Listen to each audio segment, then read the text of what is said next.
जब भी हम कई पार्ट से कुछ बनाते हैं तो सब कुछ बिल्कुल सही से फिट होना चाहिए। यहीं पर टॉलरेंसेस काम आती हैं।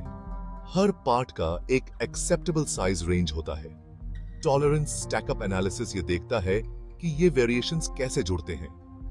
ये एक पजल की तरह है जहां पीसेस थोड़े अलग अलग साइज के हो सकते हैं। हमें यह सुनिश्चित करना होगा कि वे सब एक साथ फिट हों।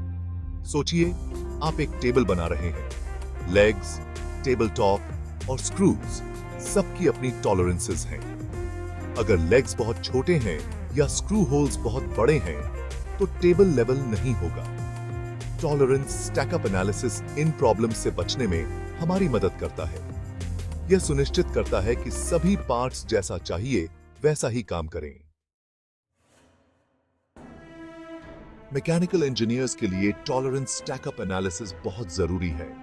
यह हमें ऐसे प्रोडक्ट्स बनाने में मदद करता है जो सही ढंग से काम करते हैं और असेंबल करने में आसान होते हैं। टॉलरेंसेस का एनालिसिस करके हम पार्ट्स को बहुत ढीला या बहुत टाइट होने से रोक सकते हैं। एक कार इंजन के बारे में सोचो, सैकड़ों पार्ट्स होते हैं, सभी टाइट टॉलरेंसेस के साथ। अगर पिस्टन्स, सिलेंडर्स के लिए बहुत बड़े हैं तो इंजन नहीं चलेगा। टॉलरेंस स्टैकअप एनालिसिस ये सुनिश्चित करने में मदद करता है कि सब कुछ पूरी तरह से फिट हो। इससे बेटर परफॉर्मेंस, रिलायबिलिटी और सेफ्टी मिलती है। टॉलरेंस स्टैकअप एनालिसिस के लिए दो मेन मेथड्स हैं, वर्स्ट केस और स्टैटिस्टिकल। वर्स्ट केस एनालिसिस मानता है कि सभी पार्ट्स अपनी एक्सट्रीम लिमिट्स पर हैं। यह हमें एब्सोल्यूट वर्स्ट केस सिनेरियो देता है।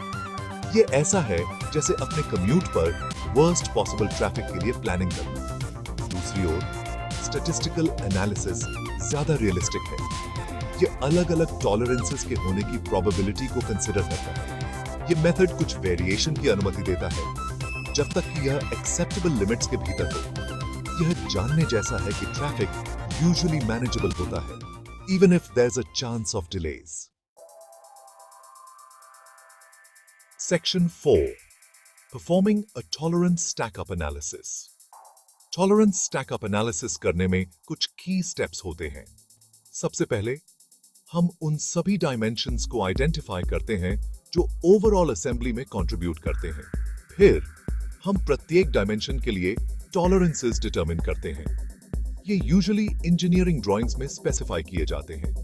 इसके बाद हम टॉलरेंसेस के क्यूमुलेटिव इफेक्ट को कैलकुलेट करने के लिए वर्स्ट केस या स्टैटिस्टिकल एनालिसिस जैसा मेथड यूज करते हैं। अंत में हम रिजल्ट्स की तुलना अलाउएबल वेरिएशन से करते हैं। अगर वेरिएशन बहुत ज्यादा है तो हमें टॉलरेंसेस या डिजाइन को एडजस्ट करना होगा।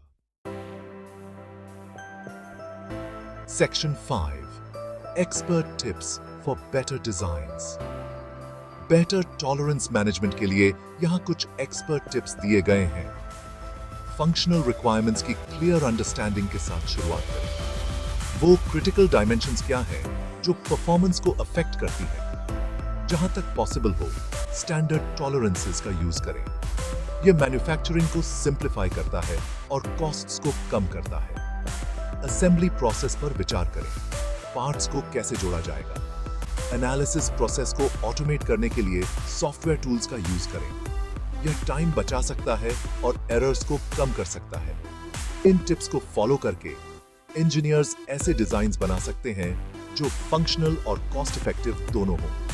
याद रखें, प्रॉपर टॉलरेंस एनालिसिस लंबे समय में टाइम, मनी और हेडेक्स बचा सकता है।